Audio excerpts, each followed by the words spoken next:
মনের ভেতর থাকতে হবে জ্ঞান জিজ্ঞাসা, জ্ঞান জিজ্ঞাসা, জ্ঞান জিজ্ঞাসা।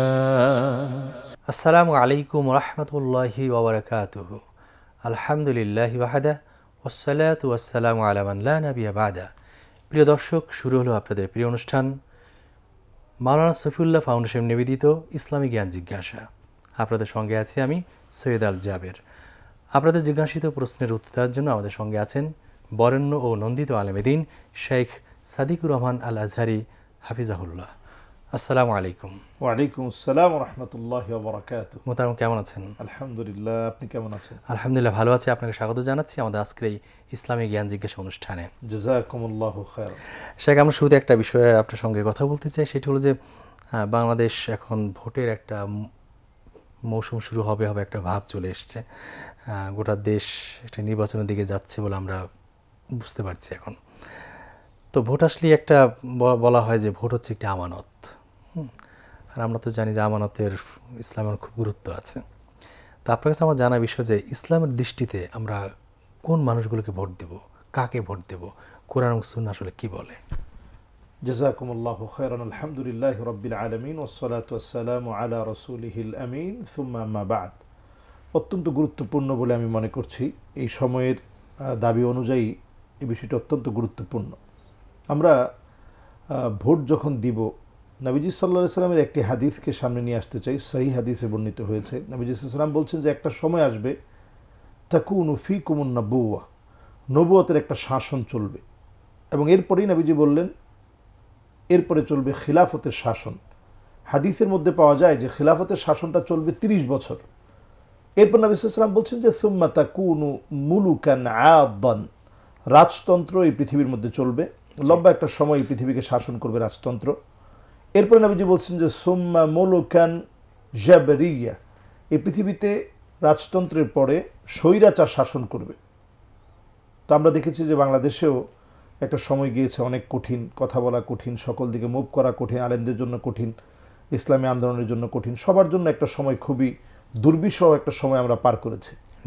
এরপর নবী সাল্লাল্লাহু আলাইহি ওয়াসাল্লাম বলছেন যে সুম্মা তাকুনু খিলাফাতান আলা মিনহাজি নবুওয়াতিন। সবগুলো বলেই নবীজি বলেছেন যে আল্লাহ তাআলা এরপরে উঠায় নেবেন, এরপরে উঠায় নেবেন, এরপরে উঠায় নেবেন। কিন্তু একেবারে শেষ স্টেপ যেটি নবীজি সাল্লাল্লাহু আলাইহি ওয়াসাল্লাম বললেন যে সুম্মা তাকুনু খিলাফাতান আলা মিনহাজি নবুওয়াতিন, নবুয়তের শাসন আবার এই পৃথিবীতে, নবুয়তের শাসনের পরে যে খিলাফত আসছিল, সুম্মা তাকুনু খিলাফাতান আলা মিনহাজি নবুওয়াতিন, সেই নবুয়তের পরে যে খিলাফত আসছিল সেই খিলাফতের ব্যবস্থাই পৃথিবীতে কায়েম হবে। তো আমাদের দেশে খিলাফতের সেই ব্যবস্থা কায়েমের জন্যই যতগুলো ইসলামী দল আছে সবারই কিন্তু টার্গেট হচ্ছে জমিন আল্লাহর দিন কায়েম করা। তারা ভোটের মধ্যে যাচ্ছে অথবা আখাফুদ দারারাইন হিসাবে বেছে নিয়ে, বাংলাদেশের গণতান্ত্রিক প্রবর্তা কিন্তু কোনো ইসলামিক দল না, মোটেই না। এবং তারা কিন্তু চায়ও না যে শুধু গণতান্ত্রিক সিস্টেমই থাকবে, আমরা খিলাফত কায়েম করব না। সব ইসলামিক দলই চায় যে জমিন আল্লাহর দিনটা কায়েম হোক। তো এটা কায়েম করার জন্য যারাই কাজ করবে, যে বা যারা যেখানে কাজ করবে, ইসলামী দলগুলোকে শক্তিশালী করা, এটা আমাদের ইমানি দাবি হবে। একজন মুমিন নেতা হিসাবে তাকে মেনে নিবে যিনি তার যোগ্য নেতৃত্ব দেওয়ার মতো যোগ্যতা থাকবে। এবং তুহফাতুল আহওয়াজির ভিতরে 5টি বৈশিষ্ট্যের কথা বলা হয়েছে যে আপনার নেতা 5টি চরিত্রের লোক আপনার নেতা হতে পারে। এই কথাটা আমার কাছে বড় চমৎকার মনে হয়। একটা হচ্ছে যে মানুষকে আল্লাহ রাব্বুল আলামিন ভালোবাসবে। এটা বুঝবেন কিভাবে? আল্লাহ তাআলা যাকে ভালোবাসে, ফেরেশতা তাদেরকে ভালোবাসে এবং মালাইকারা ভালোবাসার কারণে এটা মানুষের কাছে প্রচার হয়ে যায়। এবং ওই মানুষগুলো যখন মানুষের ভালোবাসা পেয়ে যায় এটাকে হুব্বুন নাস বলে, মানুষের ভালোবাসা। এটা বুঝতে হবে যে মানুষের ভালোবাসা যখন আসবে আল্লাহ আপনাকে ভালোবাসতেছেন, এটা প্রমাণিত, এই জন্য মানুষ আপনাকে ভালোবাসে। দ্বিতীয় নম্বরে হুব্বু তাদাব্বুরিল কোরআন ওয়া তিলাওয়াতিহি ওয়া তাআল্লুমিহি ওয়া সিমাইহি, যিনি আপনার নেতা হবেন তিনি কোরআন নিজে পড়বেন, বুঝবেন, মানার চেষ্টা করবেন, কোরআনকে ভালোবাসবেন। এই টেন্ডেন্সি যদি আপনার নেতার ভিতরে না থাকে তাহলে সে আপনার নেতা হতে পারে না। তৃতীয় নম্বর ইত্তিবাউস সুন্নাহ, সুন্নাহর অনুকরণ, অনুসরণ আপনার নেতার মধ্যে থাকতে হবে। 4 নম্বরে আল ইবতিলা, বালা মুসিবত আসবে, পরীক্ষা আসবে, আপনার নেতা সেই পরীক্ষায় পড়ে ইসলামকে ভুলে যাবে না, আদর্শকে ভুলে যাবে না, পরীক্ষা দিবে, ফাঁসির মঞ্চে যাওয়া লাগবে, জেলখানায় যাওয়া লাগবে। এই বালা মুসিবতের সময়ে আপনার নেতা যদি পরীক্ষায় উত্তীর্ণ হওয়ার জন্য চেষ্টা করে তাহলে বুঝতে হবে তিনি আপনার নেতা হওয়ার যোগ্য মানুষ। এই মানুষকে আপনি নির্বাচিত করতে পারেন, সামনে নিয়ে আসতে পারেন, এই মানুষকে আপনি ভোটের সময়ে সহযোগিতা করতে পারেন। এরপরে সেটি হচ্ছে হুসনুল খাতিমা। আল্লাহ তাআলা যাদেরকে ভালোবাসেন তাদেরকে শেষ সময়টা আল্লাহ তাআলা বড় সুন্দর সময় দেন। আল্লাহ তাআলা তাদেরকে মৃত্যুর আগে, সাহাবায়ে কেরাম প্রশ্ন করেছেন যে আমরা বুঝবো কিভাবে যে লোকটা ভালো ছিল বা লোকটা আমাদের নেতা হওয়ার যোগ্য, এটা বুঝবো কিভাবে? নবী সাল্লাল্লাহু আলাইহি ওয়াসাল্লাম হাদিসের মধ্যে বলছেন যে আইয়ুওয়াফিকাহু বিআমালিন সালিহিন ক্বাবলা মাউতিহি, যাকে আল্লাহ তাআলা ভালোবাসেন তার মৃত্যুর আগে আল্লাহ তাআলা ভালো কাজ করিয়ে তারপরে সেখান থেকে আল্লাহ তাআলা তাকে উঠিয়ে নেন। তো এই আলামতগুলো আমরা মেনটেন করেই আমরা আমাদের নেতা নির্বাচন করব, এবং আমরা যাদের পক্ষে থাকব অবশ্যই তারা যেন নামাজি দিনদার হয়। ফাসেক কোনো ব্যক্তিকে আমরা অনুকরণ করব না ইনশাআল্লাহ। যারা ইসলামী শাসন প্রতিষ্ঠা করার জন্য ভোটে দাঁড়াবেন, এমন ব্যক্তিগত ভোট দিতে হবে আমাদের। অবশ্যই অবশ্যই, কারণ আমরা তো ফাসেকের পক্ষ নিতে পারি না। জি, আমরা খেয়াল রাখতে হবে যিনি নির্বাচিত হন তিনিও যেন ইসলামের পক্ষে কাজ করেন, তিনি ওয়াদা মাফিক কাজ করেন। এবং এই জমিনে আসলে আমরা অনেক কিছু দেখেছি, আমাদের 54 বছরের অনেক হিস্ট্রি আমরা গড়েছি, দেখেছি। তো আমরা চাই যে এই জমিনে ইসলামপন্থীদের সুন্দর একটা সময় আসুক। এটার জন্য অবশ্যই ইসলামপন্থীদের সাথে থাকা, এটা আপনি কোনোভাবে এটাকে ছোট করতে পারবেন না, যে এটা এত বড় গুরুত্বপূর্ণ। আল্লাহ রাব্বুল আলামিন কোরআন কারীমের মধ্যে বলছেন ওয়া নিহকুম বাইনাহুম বিমা আনজালাল্লাহ। নবী, 1 নম্বর কন্ডিশন আপনার জন্য যে আপনি কোরআন থেকে বিচার করবেন। আমাদের দেশে কিন্তু আমরা কোরআনিক বিচার করতে পারি না। এরপর 2 নম্বর আল্লাহ তাআলা বলছেন ওয়ালা তাত্তাবি আহওয়াআহুম, মন গড়া কোনো বিচার করা যাবে না। বাংলাদেশের প্রত্যেকটা জায়গায় এখনো মন গড়া বিচার চলছে, এবং বিগত দিনে মন গড়া বিচারের কারণে বহু লোককে, এদেশের বহু বড় বড় ব্যক্তিত্বকে ফাঁসি দেওয়া হয়েছে, জুলুম নির্যাতন করা হয়েছে। এরপর আল্লাহ তাআলা বলছেন ওয়াহযারহুম, আপনাকে সতর্ক থাকতে হবে, আইয়াফতিনুকা আন বা'দি মা আনজালাল্লাহু ইলাইক, কোনোভাবে যেন তাদের কোনো বিষয়ে ফিতনায় যেন আপনারা উপনীত না হন, এজন্য সতর্ক থাকা লাগবে। বর্তমান সময়ে কিন্তু আমাদের এটা অত্যন্ত প্রয়োজন। এরপরে নবী সাল্লাল্লাহু আলাইহি ওয়াসাল্লামকে আল্লাহ রাব্বুল আলামিন আয়াত নাজিল করে জানাচ্ছেন, নবী, এরপরেও যদি কেউ ঘাটটাকে ঘুরিয়ে ফেলে, মাথাটাকে ঘুরিয়ে নেয়, তাহলে আমি আল্লাহ রাব্বুল আলামিন আযাব দিয়ে তাদেরকে পাকড়াও করব। এরপর আল্লাহ তাআলা বলছেন ওয়া ইন্না কাসীরাম মিনান নাসি লাফাসিকুন, অধিকাংশ লোক তারপরেও ফাসিক থাকবে। নিশ্চয়ই অধিকাংশ লোকরা ফাসিকি কাজের মধ্যে থাকবে, যারা ফাসিকি কাজ করবে। এরপর আল্লাহ তাআলা বলছেন আফা হুকমাল জাহিলিয়াতি ইয়াবগুন, এত কিছুর পরেও মানুষ কি জাহিলিয়াতের দিকে দৌড়াবে? এখনও যদি আমরা কোরআন সুন্নাহর পক্ষে না আসি, একটা ইসলামী বিপ্লবের পক্ষে যদি আমরা কাজ না করি, তাহলে আমরা কেমন যেন জাহিলিয়াতের দিকে দৌড়াচ্ছি। এরপর আল্লাহ রাব্বুল আলামিন বলছেন ওমান আহসানু মিনাল্লাহি হুকমা, আল্লাহর হুকুমের চাইতে সুন্দরতম আর কোনো হুকুম হতে পারে না। এরপর আল্লাহ তাআলা বলছেন লিকাউমি ইউকিনুন, এটা একমাত্র বুঝবে তারা যারা প্রবল বিশ্বাসী হবে। প্রবল বিশ্বাসীরা কেবল আল্লাহর দ্বীন এই জমিনে প্রতিষ্ঠা করার জন্য তারা কাজ করে যাবে, এবং আল্লাহ তাআলা অবশ্যই ইসলামপন্থীদেরকে বিজয়ী করবেন ইনশাআল্লাহ। ইনশাআল্লাহ। শেখ, আপনি চমৎকার ব্যাখ্যা করছিলেন ইসলামের দৃষ্টিতে ভোটের প্রসঙ্গ। শেখ, আমরা একটা ব্ল্যাক ম্যাজিক সম্পর্কে জানি, কালো জাদু করা। এই ব্ল্যাক ম্যাজিক সম্পর্কে ইসলাম আসলে কি বলে? এটি করা বৈধতা আছে কিনা? জি, ব্ল্যাক ম্যাজিক, এটাকে আসলে আমরা বলতে পারি এটাকে সিহরে আসওয়াদ বলা হয় বা কালো জাদু। এটা শুধুমাত্র নতুন এখন আবিষ্কার হয়েছে বা মানুষ বলছে, বিষয়টা কিন্তু মোটেও এমন না। আমরা সেদিন দেখেছি একজন জাদুকর, তিনিও বলছেন যে ব্ল্যাক ম্যাজিক টেজিক এগুলো সব আলেম ওলামারা বলছে, কিন্তু এগুলো আসলে কোনো ভিত্তি নেই। এটা ডাহা একটা মিথ্যা কথা। এবং যারা মনে করে যে আসলে ব্ল্যাক ম্যাজিক নেই, তারা নবী করিম সাল্লাল্লাহু আলাইহি সাল্লামের লাবিদ বিন আসাম কর্তৃক নবীজিকে যে জাদু করা হয়েছিল, এবং নবীজি একটানা 6 মাস পর্যন্ত অসুস্থ ছিলেন। পরিবারের কাছে নবীজি যেতেন, কিন্তু মনের চাহিদা চরিতার্থ করতে পারতেন না, এতটা অসুস্থ হয়ে পড়েছিলেন। তবে ব্রেনের দিকটা আল্লাহ রাব্বুল আলামিন সম্পূর্ণ সুস্থ রেখেছিলেন, কারণ কোরআন কারীমকে আল্লাহ তাআলা সংরক্ষণ করেছেন, সংরক্ষণ করবেন কিয়ামত অবধি। এজন্য ব্রেনের দিকটা আল্লাহ তাআলা নবীজিকে পরিপূর্ণ সুস্থ রেখেছিলেন, কিন্তু শারীরিকভাবে নবীজির চুলগুলো সংগ্রহ করে নিয়ে ব্ল্যাক ম্যাজিক করেছিল এই লাবিদ বিন আসাম নামক দুষ্ট ইহুদি। তো এরপরেই নবীজি সাল্লাল্লাহু আলাইহি সাল্লাম খুবই অসুস্থ হয়ে যান, এবং এতটাই অসুস্থ হয়ে যান যে নবীজি সাল্লাল্লাহু আলাইহি সাল্লাম তিনি স্ত্রীদের কাছে যেতে পারতেন না, আম্মাজানদের কাছে যেতে পারতেন না। এরপরে সূরা ফালাক এবং সূরা নাস পড়ে যখন ফু দেওয়া হয়, একটা একটা করে ঘিট খোলা হয়, আল্লাহ রাব্বুল আলামিন সুস্থ করে দিয়েছিলেন নবী করিম সাল্লাল্লাহু আলাইহি সাল্লামকে। তাহলে বোঝা যায় যে এই কালো জাদু বা সেহরে আসওয়াদ বা ব্ল্যাক ম্যাজিক এটা যুগে যুগে ছিল, এবং হাদিসের মধ্যে এই জন্যই নবীজি এটা শাস্তি, এতটাই ভয়াবহ শাস্তির কথা নবীজি বলেছেন।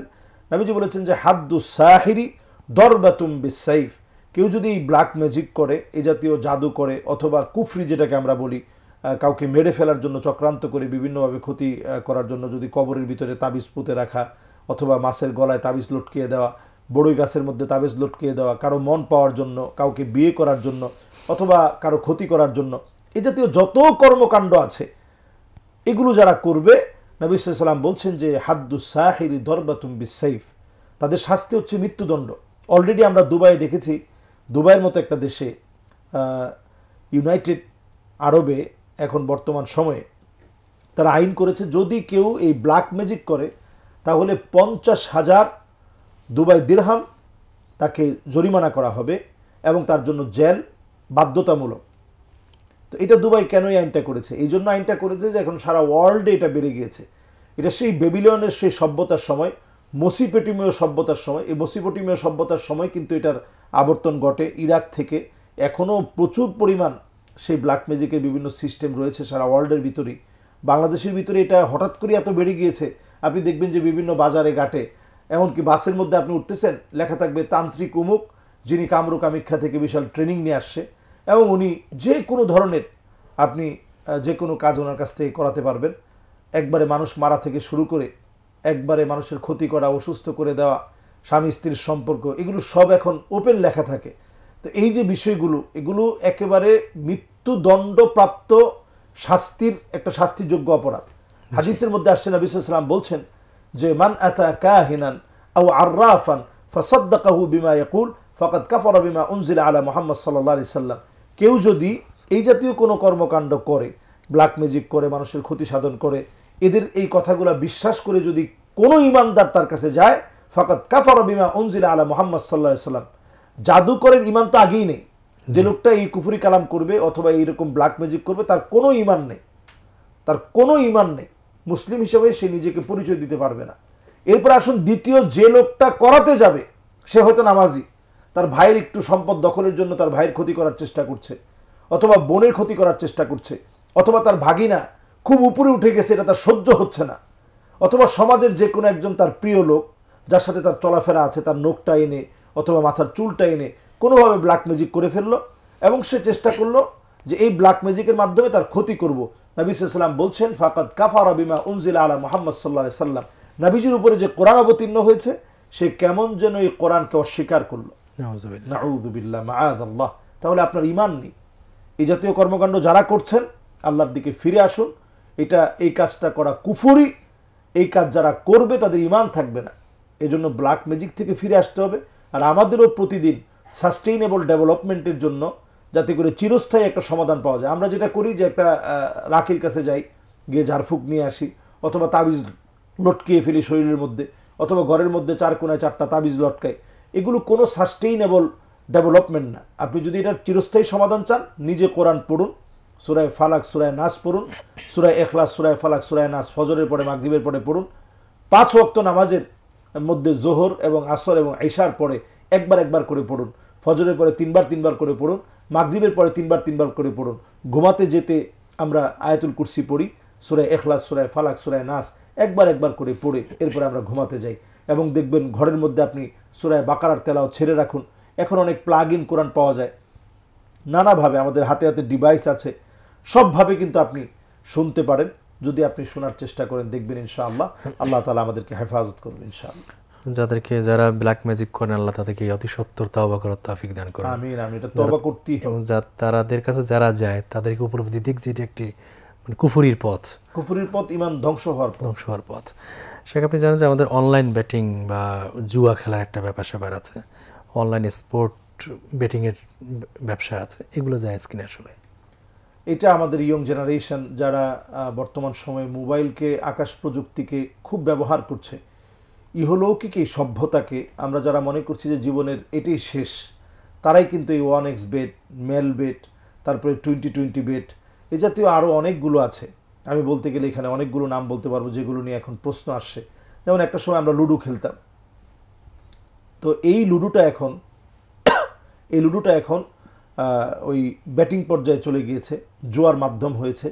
এবং সেখানে দেখবেন আপনি 4 জন মিলে খেলছে, একজন এক এক প্রান্তে আছে, 4 জন 4 জায়গা থেকে ব্যাটিং করছে, এবং একটা পর্যায়ে আপনি টাকা দিয়ে কিন্তু সেখানে সংযুক্ত হচ্ছেন বিকাশের মাধ্যমে, নগদের মাধ্যমে, বিভিন্ন অ্যাপসের মাধ্যমে, ব্যাংকিং ব্যবস্থার মাধ্যমে। আপনি সেখানে ঢুকে আপনি টাকা সেখানে লাগাচ্ছেন এবং একটা পর্যায়ে আপনার টাকা এটা নষ্ট হয়ে যাচ্ছে। এই যে জুয়ার ভিতরে এখন আমাদের যুব সমাজ পড়ে গিয়েছে, এবং বিভিন্ন গেমস আছে, যেমন আপনার ফ্রি ফায়ার, পাবজি, এই জাতীয় বিভিন্ন গেমস রয়েছে, যে গেমসগুলো আমাদেরকে আসক্ত করছে, যেগুলোর মধ্যে রয়েছে জুয়া। এই অনর্থক ফাহেসা কর্মকাণ্ড এখন আমাদেরকে হারামের দিকে প্রতিনিয়ত নিয়ে যাচ্ছে। কোনোভাবেই এটা আমাদের জন্য জায়েজ না, এগুলো আমাদেরকে হারামের পথ দেখাচ্ছে। আল্লাহ রাব্বুল আলামিন বারবার আমাদেরকে নিষেধ করেছেন, জুয়ার পথ কোনোভাবেই যাওয়া যাবে না, ফাহেসার পথে আমাদের হাঁটা যাবে না। এবং খেয়াল রাখতে হবে, মুসলিম বিশ্ব আজকে অধপতনের যেই জায়গায় দাঁড়িয়ে আছে, নবী সাল্লাল্লাহু আলাইহি ওয়াসাল্লাম বলছেন যে একটা সময় আসবে, ফিতনা এমনভাবে ঢুকবে, এর মধ্যে একটা ফিতনার নাম নবীজি বললেন ফিতনাতুদ দুহায়মা। দুহায়মা নামক একটা ফিতনা আসবে। সাহাবায়ে কেরাম বললেন, ইয়া রাসূলুল্লাহ, এটা আবার কেমন ফিতনা? নবীজি বললেন, দুহায়মা হবে লাতামাতহু লাতমাতান, প্রত্যেকটা ঘরে ঘরে দোহায়মা নামক ফিতনাটা ঢুকে যাবে, এবং প্রত্যেকটা ঘরে ঘরে, লাতামা শব্দের অর্থ হচ্ছে থাবড়ানো বা চপেটাঘাত করা, তো প্রত্যেকটা ঘরেই এই ফিতনা চপেটাঘাত করবে। তো এখন বর্তমান সময়ে আমাদের প্রত্যেকের হাতে হাতে ডিভাইস আছে, ঘরে ঘরে ফিতনা, হাতে হাতে ফিতনা, হাতে হাতে ফিতনা। এই সময়ে এই ব্যাটিং সহ এগুলো যতগুলো সাইট আছে, আল্লাহর রাস্তে এগুলো বন্ধ করা উচিত, এবং বাংলাদেশে এটা আইন হয়েছে। এই জন্য আমরা খুবই ধন্যবাদ জানাই প্রশাসনকে, নিষিদ্ধ করা হয়েছে এগুলোকে, এটা বাস্তবায়ন করা খুব জরুরি আসলে, বাস্তবায়ন করা জরুরি। শেখ, আমাদের এক ভাই জানতে চেয়েছেন যে অনেকে ওষুধ খাওয়ার সময় আল্লাহু শাফি, আল্লাহু কাফি বলে, আবার অনেক বিসমিল্লাহ বলে না, বিসমিল্লাহ না বলে এটা বলে, এটা বলা ঠিক কিনা আসলে? এই যে আমরা বাংলাদেশে ঔষধ সেবনের সময় বিশেষ করে আমরা বলি যে আল্লাহু শাফি, আল্লাহু কাফি, আল্লাহু মাফি, তো এটা আসলে মাফি যে বলি, এটা মুআফি থেকে, তো আল্লাহ তাআলা যেন আমার কাছ থেকে এটা দূর করে দেয়, সুস্থতা দান করে। হ্যাঁ, সুস্থতা দান করে। কিন্তু এই যে মাফি আমরা বলি, এটা মারাত্মক বিষয়, কিন্তু মুআফি ছিল শব্দটা বিকৃত করে ফেলেছে, বিকৃত করে ফেলেছে। আমরা এটা উর্দু ভাষায় নিয়ে গিয়েছি, মাফি মানে মাফি মানে আমরা উর্দু ভাষায় বলি যে আল্লাহ আমারে মাফ করে দেন, মানে যে রোগটা আমার মধ্যে আছে, আল্লাহু মাফি, মানে আল্লাহ আপনি এটা থেকে আমাকে মাফ করেন। কিন্তু শব্দটা ছিল আল্লাহু মুআফি, মানে আমার কাছ থেকে এটা দূর করে দেন। জি, কিন্তু সেই জায়গা থেকে আপনি মাফি বানালেন, এটা নিজের মতো করে আমরা বলি যে আল্লাহু শাফি, আল্লাহু কাফি, আল্লাহু মাফি, মানে এখানে ছিল মুআফি। তো এটা আমরা মাফি বলার কারণে কিন্তু আমরা ক্ষতিগ্রস্ত হচ্ছি, জি, এবং অর্থটা কিন্তু মারাত্মকভাবে পাল্টে যাচ্ছে। মাফি যদি আপনি আরবিতে নিয়ে যান, আল্লাহু মাফি মানে আল্লাহ বলতে কেউ নাই, মাআদ আল্লাহ। আউযুবিল্লাহ। এই জন্য আমরা দোয়াটা হাদিসের মধ্যে যেভাবে আসছে, হুয়াল শাফি, হুয়াল কাফি, হুয়াল মুআফি, আমরা এইভাবে বলার চেষ্টা করবো ইনশাআল্লাহ। ইনশাআল্লাহ। আসসালামু আলাইকুম, কে বলছেন? নাম বলে প্রশ্ন করুন। ওয়ালাইকুম আসসালাম। আমার ওস্তাদের কাছে একটি প্রশ্ন। জি, আমরা এখন বর্তমানে দেখছি যে আমাদের যারা জুলাই যুদ্ধে শহীদ হয়েছে তাদের কবরের পাশে গিয়ে অনেক নেতারা বা সাধারণ মানুষ এক জায়গায় হয়ে মানে দোয়া করতেছে, হাত তুলে। এটা করা যাবে কিনা একটা বিষয়। আর একটা বিষয় হচ্ছে কি, আমরা যে 1 বছর পূর্ণ হওয়ার পরে যে পুনরায় যে জুলাই যারা শহীদ হয়েছিল তাদেরকে নিয়ে অনুষ্ঠান করতেছি বা তাদেরকে নিয়ে দোয়ার আয়োজন করতেছি, এটা করা যাবে? জি ভাই, আপনি আমাদের সঙ্গে থাকুন, ইনশাআল্লাহ আমরা উত্তরে আসবো। শেখ, আমরা একটি বিরতিতে যাচ্ছি। ইনশাআল্লাহ। প্রিয় দর্শক, দেখছেন আপনাদের প্রিয় অনুষ্ঠান মাওলানা সফিউল্লাহ ফাউন্ডেশন নিবেদিত ইসলামী জ্ঞান জিজ্ঞাসা। সময় হলো একটা বিরতি নেওয়ার, বিরতির পর ইনশাআল্লাহ আমরা আবার ফিরে আসবো, ততক্ষণ আমাদের সঙ্গেই থাকুন। মনের ভেতর থাকতে হবে জ্ঞান জিজ্ঞাসা, জ্ঞান জিজ্ঞাসা, জ্ঞান জিজ্ঞাসা। আসসালামু আলাইকুম প্রিয় দর্শক, বিরতির পর আমরা আবার ফিরে এসেছি আপনাদের প্রিয় অনুষ্ঠান মাওলানা সফিউল্লাহ ফাউন্ডেশন নিবেদিত ইসলামী জ্ঞান জিজ্ঞাসা। আপনাদের জিজ্ঞাসিত প্রশ্নের উত্তর দিচ্ছেন বিশিষ্ট আলেমদ্বীন শেখ সাদিকুর রহমান আল আজহারী আকরামাহুল্লাহ। শেখ, বিরতির পর আমরা ফিরে এসেছি। আমাদের এক ভাই একটা প্রশ্ন করেছেন, তিনি জানতে চেয়েছেন যে শহীদদের কবর জিয়ারত আমরা কিভাবে করব? শহীদরা আমাদের অনুপ্রেরণার বাতিঘর, নিশ্চয়ই শহীদদেরকে আমরা স্মরণে রাখব, শহীদদের যিকরায়াত, তাদের যে আত্মত্যাগ এবং কোরবানি, এটা সকল সময়ে তারা ইসলামের জন্য এবং দেশের জন্য, রাষ্ট্রের জন্য অত্যন্ত গুরুত্বপূর্ণ। শহীদদেরকে মর্যাদা দেওয়া এটি আল্লাহর তরফ থেকে আল্লাহ তাআলা দিয়েছেন এবং মর্যাদাটা এত বেশি, নবী সাল্লাল্লাহু আলাইহি ওয়াসাল্লাম বলছেন যে আল্লাহ তাআলা আউয়ালু কাতরাতিম মিন দামিহি, প্রথম ফোঁটা রক্ত পড়ার সাথে সাথে আল্লাহ তাআলা শহীদদেরকে মাফ করে দেন এবং ওয়ায়ুরা মাকআদাহু ফিল জান্নাহ, জান্নাতের ঘরটা আল্লাহ তাআলা দেখান। ওয়ায়ুজাওয়াজু মা হুরিল আইন, ডাগর ডাগর চোখ বিশিষ্ট অপরূপা সুন্দরী হুরদের সঙ্গে আল্লাহ তাআলা শহীদদেরকে বিবাহ দিবেন। এবং নবী সাল্লাল্লাহু আলাইহি ওয়াসাল্লাম বলছেন যে ওয়ায়ুমানু মিন আযাবিল কবর, কবরের যে ভয়াবহ আযাব হয় সেখান থেকে আল্লাহ তাআলা শহীদদেরকে হেফাজত করবেন।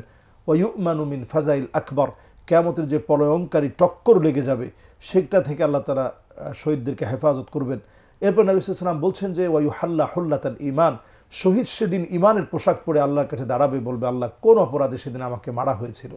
তো শহীদদের অনেক পদমর্যাদার কথা আল্লাহ রাব্বুল আলামিন এবং নবী সাল্লাল্লাহু আলাইহি ওয়াসাল্লাম হাদিসের মধ্যে সে বিষয়গুলো আমাদেরকে জানিয়ে গিয়েছেন। তো সেই শহীদদেরকে আমরা ভালোবাসার জায়গা থেকে তাদেরকে স্মরণ করব, তাদের জন্য দোয়া করব, তাদের জন্য আমাদের অশ্রু সিক্ত হবে, খুব স্বাভাবিক বিষয়। এক্ষেত্রে আমরা পরিষ্কার সুন্নাহর একটি বিষয় আমরা জানাতে চাই। আমরা একটি দোয়া পড়ব। আপনারা যারা প্যানভিশন টেলিভিশন দেখেন, আমাদের দারসুল হাদিসের মধ্যে এই দোয়াগুলো প্রতিনিয়ত শেখানো হয় এবং বলা হয়, আমরা সেই দোয়াগুলো কোট করে রাখব এবং আমরা এই পেজের সঙ্গে থেকে অনেক সময় দোয়াগুলো শেয়ার করা হয়, সেখান থেকে আমরা এই দোয়াগুলো সংগ্রহ করে নিব।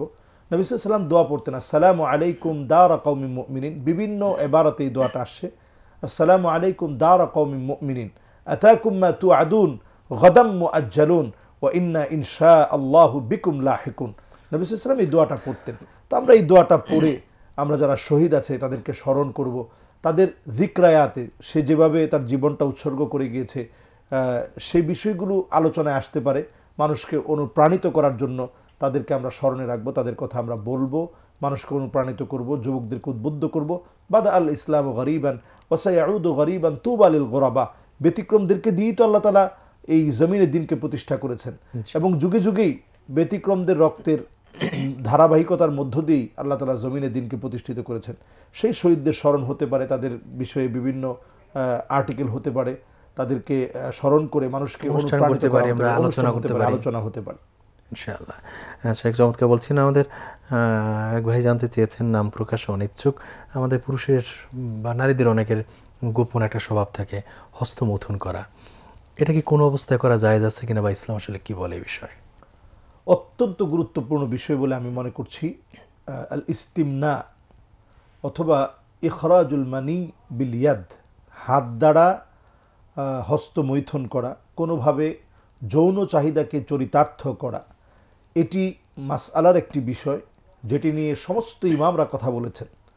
ইস্তিখরাজুল মানি বিল ইয়াদ, আপনারা এ বিষয়ে আহমদ বিন হাম্বল রাহিমাহুল্লাহ ওনার একটি মত হচ্ছে, যদি এটা শরীরের জন্য কোনোভাবে উপকারী হয়, যে এটা শরীরের জন্য উপকারী বলে আপনার কাছে মনে হচ্ছে, ওনার একটা মতামত এটা, তাহলে সেক্ষেত্রে এটা করা যেতে পারে। তবে এটার বৈধতা উনি দেননি। উনি বলেছেন যে এটা সর্ব অবস্থায় অপছন্দনীয় বিষয়, যদি শরীরের জন্য কেউ মনে করে যে উপকারী তাহলে সেটা করতে পারে। ইমাম ইবনে তাইমিয়া আলাইহির রাহমা ওনার একটা বক্তব্যের ক্ষেত্রে তিনি এনেছেন যে ইমাম ইবনে তাইমিয়া বলতেন যে এটা আসলে কাজটা যদি কেউ করে ফেলে তাহলে আল্লাহর কাছে তওবা করে ফেলবে সাথে সাথেই। তবে হ্যাঁ, যদি এমন হয় যে তাকে আরও ভয়াবহ কোনো ফিতনার দিকে নিয়ে যাবে, যেমন জিনার দিকে সে এমন জায়গাতে আছে যেখানে ফ্রি সেক্সের একটা কান্ট্রিতে সে রয়েছে, যে কোনো জায়গায় সেখানে সে তার চারিত্রিক পদস্খলন ঘটাটা খুবই স্বাভাবিক বিষয়। তো এমন কোনো সিচুয়েশন যদি সেখানে ক্রিয়েট হয়, তাহলে সেই সিচুয়েশন থেকে বাঁচার জন্য সে যদি হস্তমৈথুন করে থাকে, তাইলে এইটা অন্তত আখাফুদ্দারাইন হিসাবে সে ভয়াবহ জেনার দিকে যায় না, বরং খেয়ালের একটা পরিবর্তন এনেছে। খারাপ হয়তো তার কাছে খারাপ একটা রাস্তাঘাটে বিভিন্ন জায়গায়, তো সেই সমস্ত জায়গায় বিভিন্ন জায়গাতে বিভিন্ন অশ্লীল কর্মকাণ্ড হচ্ছে, তো ওই অশ্লীল কর্মকাণ্ড থেকে নিজেকে বাঁচায় রাখার চেষ্টা করেছে, নিজে হয়তো এই অন্যায় কাজটা করে ফেলেছে। তো এইভাবে উনি বিষয়টাকে এইভাবে উল্লেখ করেছেন। ইমাম শাফি রহিমাহুল্লাহ এটা টোটালি উনি হারাম বলেছেন। ইমাম আবু হানিফা রহিমাহুল্লাহ হানাফি মাযহাবের অধিকাংশ ফুকাহা কেরাম এটাকে হারাম বলেছেন, আবার কেউ কেউ এটাকে মাকরু বলেছেন। তবে সবশেষে সর্বোপরি কথা হচ্ছে একজন মুসলিম তার চিন্তা চেতনা খুবই পরিষ্কার পরিপাটি হতে হবে। হুসনু ইসলামিল মারই তারকুহু মা লা ইয়ানি। তো ইসলামের একটা সৌন্দর্য হচ্ছে অনর্থক কাজ থেকে বেঁচে থাকা। এই যে আমরা যে সমস্ত সময়গুলো নষ্ট করি এই বর্তমান সমাজতান্ত্রিক এই সময়ে, আকাশ প্রযুক্তির এই সময়ে, যেই সময়টাকে মানুষ মনে করে যে এটা একটা বিশাল বিপ্লব সাধন হয়েছে, সামাজিক যোগাযোগ মাধ্যমের বিপ্লব, এই সময়ে আমরা কিন্তু বড় একটা সময় নষ্ট করছি এই সোশ্যাল মিডিয়ায়। এবং সেখানে আপনার যে সাইটগুলো রয়েছে, আলহামদুলিল্লাহ আমাদের বাংলাদেশে এই সাইটগুলো বন্ধের ব্যাপারে অনেক জোর আলহামদুলিল্লাহ চেষ্টা চালানো হচ্ছে এই অনলাইন সাইটগুলোকে বন্ধ করার জন্য। এবং আপনারা জানবেন যে কাহাব গার্ড নামে একটা অনলাইন সাইট আছে যেটা প্রায় 16 লক্ষ, একটা দুইটা না, 16 লক্ষ সাইটকে তারা ব্লক করে ফেলে। আপনি যখনই তাদের এই কাহাব গার্ডটাকে ইনস্টল করবেন আপনার মোবাইলে, 16 লক্ষ এই জাতীয় যে সমস্ত সাইটগুলো আছে এগুলো আপনার কাছ থেকে বন্ধ হয়ে যাবে। তো আমি বলবো প্রথমে আপনি এই রাস্তাটা বন্ধ করেন, এই রাস্তাটা আপনি বন্ধ করেন, কাহাব গার্ডের মধ্য দিয়ে আপনি আপনার মোবাইলকে সুরক্ষিত রাখেন। যদি রাখতে পারেন আপনি দেখবেন ইনশাআল্লাহ এটা থেকে হেফাজতে থাকা যাবে। এবং এটা মানুষের মানসিকতা নষ্ট করবে, ইবাদতের স্বাদ নষ্ট করবে, চোখের পানিকে বন্ধ করে দিবে। তো চোখের পানিটা একটা মুমিনের বিরাট অস্ত্র।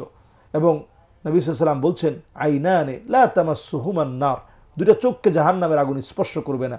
আইনুন বাকাত মিন খশিয়াতিল্লাহ, যে চোখ আল্লাহর জন্য কাঁদবে।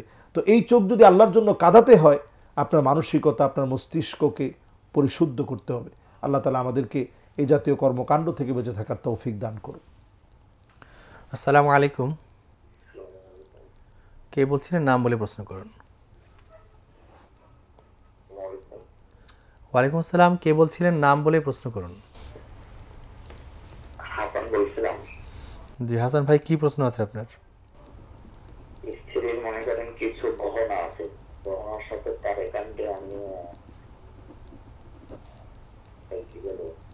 গহনার সাথে টাকা আছে, মোহর বাবদ কিছু, তার একান্তে দ্বিতীয় বাবদ কিছু অর্থ আছে, এখন এতে কি জাকাত দিতে হবে কিনা? জি জি ঠিক আছে ভাইয়া, আপনি আমাদের সঙ্গে থাকুন, আমরা শাহেখের কাছে উত্তর জেনে নিচ্ছি। তার মানে স্ত্রীর টাকা, গহনা আছে, ব্যাংকে কিছু টাকা আছে, এটা দুইটাকে একত্রিত করে জাকাত দিতে হবে কিনা? জি, হাল আলাইহিল হাউল, এটার উপরে যদি 1 বছর ঘুরে আসে, এখন জাকাত হয় না এমন খুব কম পরিবারই আছে। কারণ মহিলাদের একটা চাহিদা থাকে যে আমার কিছু অলংকার থাকুক, সম্পদ থাকুক। তো প্রত্যেকেরই ব্যাংকে কিছু টাকা আছে, মহারণার টাকা, সব মিলাই কিন্তু আপনার খুবই অল্প। আমরা যদি রূপার হিসাব করি তাহলে এটা বর্তমানে একেবারে যেটা লেটেস্ট যে রূপা রয়েছে খুবই ভালো, ইটালিয়ান ফিদ্দা যেটাকে বলে, ইটালিয়ান রূপা যেটা বলে, ওইটা ধরলেও 1,10,000 টাকা, 20-25,000 টাকা হয়। তো আপনি যদি 1,25,000 টাকাও ধরেন, এটার উপরে 1 বছর ঘুরে আসা খুব স্বাভাবিক, অনেক ফ্যামিলির পক্ষে এটা খুব স্বাভাবিক চলে আসে। সেক্ষেত্রে আপনাকে জাকাত দিতে হবে। জাকাতের নেশাব যেহেতু আপনার পূর্ণ হয়েছে, 1 বছর ঘুরে আসলে অবশ্যই আপনাকে জাকাত আদায় করতে হবে। সেক্ষেত্রে মাত্র 2.5% আকারে আপনাকে জাকাত দিতে হবে। লাখে 2,500 টাকা আপনাকে জাকাত প্রদান করতে হবে। জি হ্যাঁ, আমাদের এক ভাই জানতে চেয়েছেন যে উনি স্বপ্নে সাপ দেখেছেন, কি করতে হবে তাকে? হ্যাঁ, এক্ষেত্রে এটা আমরা নাবুলিসির একটা সুন্দর বিখ্যাত স্বপ্নের ব্যাখ্যার উপরে বই রয়েছে, এটা বাংলাও আছে, আপনারা পড়বেন নিশ্চয়ই। স্বপ্নে আপনি যদি, স্বপ্নটা 3টা টাইপসে স্বপ্নটা রয়েছে। একটা হচ্ছে ঘুমানোর সাথে সাথে দেখা স্বপ্ন, এটাকে ইসলামের পরিভাষায় বলা হয়, এটাকে বলা হয় খিয়ালুল ইনসান, মানুষের কল্পনা। দেখবেন আপনি যেটা চিন্তা করতে সারাদিন যা ভাবি এটা ঘুমানোর সাথে সাথে দেখবেন আপনি এটা দেখতেছেন, স্বপ্ন হয়ে আসে। 2 নম্বর হচ্ছে লাবুশ শয়তান, রাতের একটা পর্যায়ে শয়তান যখন খুব চলাফেরা শুরু করে তখন শয়তান আমাদেরকে নানাভাবে আমাদেরকে ধোঁকা দেওয়া শুরু করে। তো এইটা তখন সে দেখা যায় যে আপনার বুকে চেপে বসতেছে, আমরা এটাকে বলি যে বোবায় ধরছে। এবং এটার জন্য আমরা তাবিজ লটকাই, কোমরে তাবিজ দেই, ঘরের মধ্যে তাবিজ রাখি যে হুজুর বোবায় ধরে আমারে। আসলে বোবায় ধরা এটার কোনো আসলে যুক্তি নেই। এটা মূলত ওই যে লাবুশ শয়তান, শয়তান আমার সাথে খেলাধুলা করে, ভয় দেখায়। আর তৃতীয় স্টেপটা হচ্ছে একেবারে ফজরের আগ মুহূর্তে, এটা বুশরা মিন ইনদিল্লাহি তাবারাকা ওয়া তাআলা, আল্লাহর পক্ষ থেকে শুভ সংবাদ। ফজরের আগ মুহূর্তের যে স্বপ্নটা অত্যন্ত সিগনিফিকেন্স এবং গুরুত্বপূর্ণ। আপনি যদি প্রতিনিয়ত ফজরের আগ মুহূর্তে আপনি দেখেন যে সাপ আপনাকে দৌড়াচ্ছে, তাহলে সাপ একটা বিষাক্ত বিষয়, ক্ষতিকর। হ্যাঁ ক্ষতিকর বিষয়, আপনাকে প্রতিনিয়ত দৌড়াচ্ছে, আপনি বুঝবেন যে কেউ আপনার ক্ষতি করার চেষ্টা করছে। এক্ষেত্রে এটা ব্ল্যাক ম্যাজিকের প্রভাবেও হতে পারে। যদি ব্ল্যাক ম্যাজিকের প্রভাবে হয়ে থাকে তাহলে আপনি আল্লাহর কাছে পানা চাইতে থাকেন, সূরা ইখলাস, সূরা ফালাক, সূরা নাস ফজরের পরে, মাগরিবের পরে আপনি 3 বার করে পড়বেন এবং এইভাবে শরীরটা পুরাটা আপনি যতটুকু আপনার হাত যায় আপনি শরীর স্পর্শ করবেন 3 বার করে। এবং সূরা বাকারার তেলাওয়াত অবশ্যই আপনার ঘরের মধ্যে আপনি ছেড়ে রাখবেন, পড়ার চেষ্টা করবেন। আল্লাহ তাআলা আমাদেরকে অবশ্যই এই জাতীয় ভয়াবহ স্বপ্ন দেখলে আল্লাহুম্মা ইন্নী আউযু বিকা মিন শাররিহা, আল্লাহ এর অকল্যাণ থেকে আপনার কাছে পানা চাই। যদি আমরা আরবিতে না পারি আমরা বাংলায় পড়ে নেব যে আল্লাহ এর অকল্যাণ থেকে আপনার কাছে পানা চাই। ও আসআলুকা খায়রাহা, আল্লাহ এর কল্যাণকর যে দিক আছে আল্লাহ সেটা আপনি আমাকে দান করেন। কারণ স্বপ্নে আপনি দেখলেন একরকম, এটার মধ্যে কিন্তু আল্লাহ কল্যাণকর দিকও রাখতে পারে। যেমন ইমাম বুখারীর মা স্বপ্ন দেখলেন ইমাম বুখারীর পেট বড় হয়ে গেছে, তো স্বাভাবিকভাবে এটা তো নেগেটিভ মনে হচ্ছে। উনি সেই সময়ের আবিদি রহমতুল্লাহ আলাই, যিনি ইমাম বুখারীর উস্তাদ ছিলেন, ওনার কাছে গিয়ে প্রশ্ন করলেন যে হযরত আমি এরকম একটা স্বপ্ন দেখলাম যে আমার ছেলের পেটটা বড় হয়ে গেছে। তো তিনি ব্যাখ্যা করলেন যে তোমার ছেলে জগৎ বিখ্যাত একজন মুহাদ্দিস হবে, সুবহানাল্লাহ, তার পেটটা ভরা হবে রাসূলুল্লাহ সাল্লাল্লাহু আলাইহি ওয়াসাল্লাম হাদিস দিয়ে। সুবহানাল্লাহ, কি স্বপ্ন! ইমাম বুখারী রাহিমাহুল্লাহ তিনি ছোটবেলায় স্বপ্ন দেখলেন রাসূল কারীম সাল্লাল্লাহু আলাইহি ওয়াসাল্লাম শুয়ে আছেন, তিনি মাছি তাড়াচ্ছেন যাতে করে কোনো মাছি রাসূল কারীম সাল্লাল্লাহু আলাইহি ওয়াসাল্লামের শরীরের মধ্যে বসতে না পারেন। এবং উনি তার উস্তাদের কাছে প্রশ্ন করলেন যে আমি এরকম স্বপ্ন দেখেছি। তখন তিনি অবাক হয়ে বললেন যে রাসূলুল্লাহ সাল্লাল্লাহু আলাইহি ওয়াসাল্লামের হাদিসের ভিতরে যে জাল হাদিস অনেকে ঢুকায় দেওয়ার চেষ্টা করেছে, দাঈফ দুর্বল হাদিসগুলো ঢুকায় দেওয়ার চেষ্টা করছে, আল্লাহ রাব্বুল আলামিন তোমাকে দিয়ে মুজাররাদ শুধুমাত্র সহিহ হাদিসের খেদমত করাবে।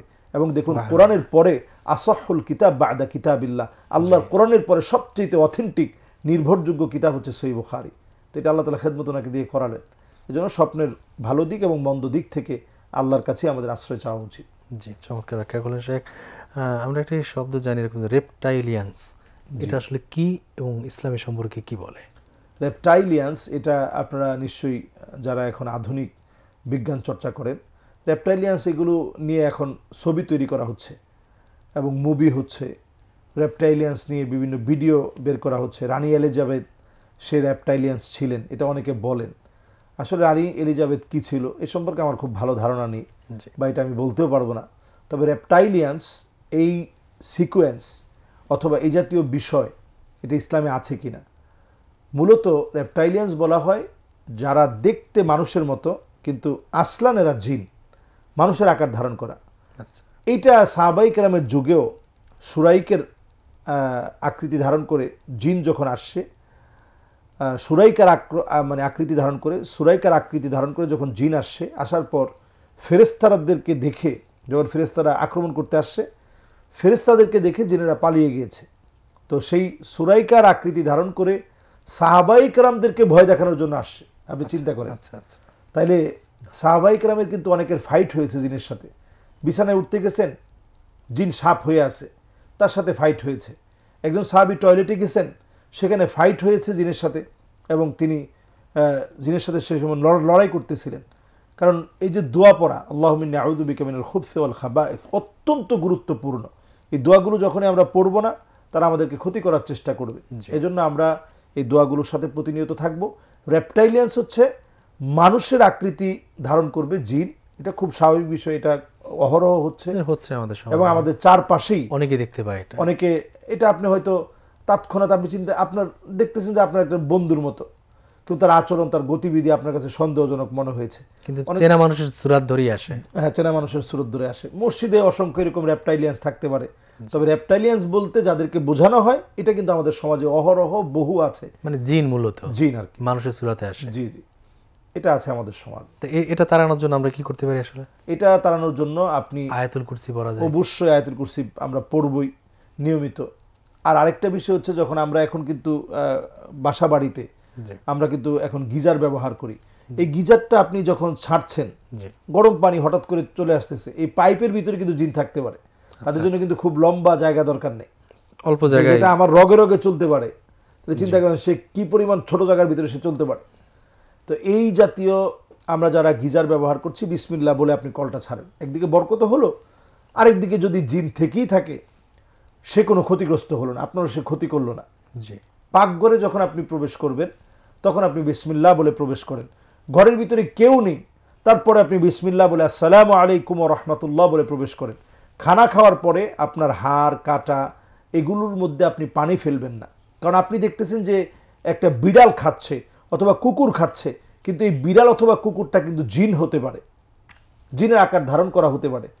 তো ও যখন এটাকে আল্লাহ তাআলা রিজিক দিয়েছেন এইভাবে যে আপনি যে খানাটা আপনার উচ্ছিষ্ট, আল্লাহ তাআলা আপনাকে শ্রেষ্ঠত্ব দিয়েছেন, শ্রেষ্ঠ বানিয়েছেন, আপনার উচ্ছিষ্টটাকে তার খাবার বানিয়েছে, সেইটাতে যখন হাত দেয় আল্লাহ তাআলা তাকে রিজিক দান করেন।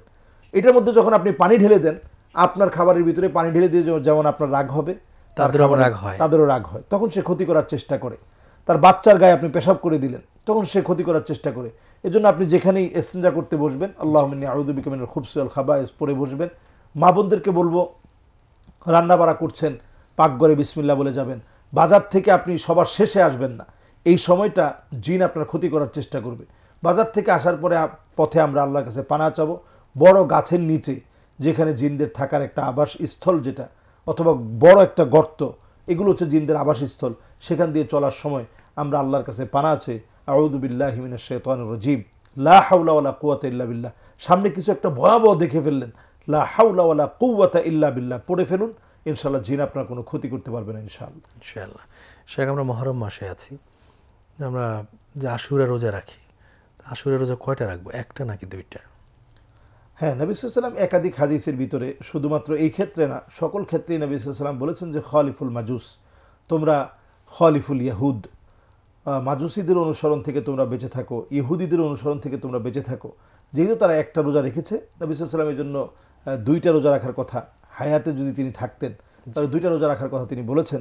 এবং আহতাসিবু আলাল্লাহি আইয়ুকাফিরা সানাতাল্লাতি ক্বাবলা, যেটা আমাদের আগের একটা বছরের গুনাহ আল্লাহ তাআলা মাফ করে দিবেন।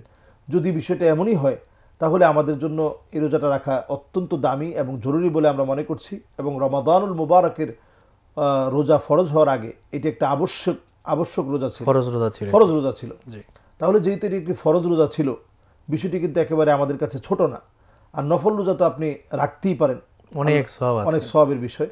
এক্ষেত্রে আমরা দুইটাই রাখার চেষ্টা করব।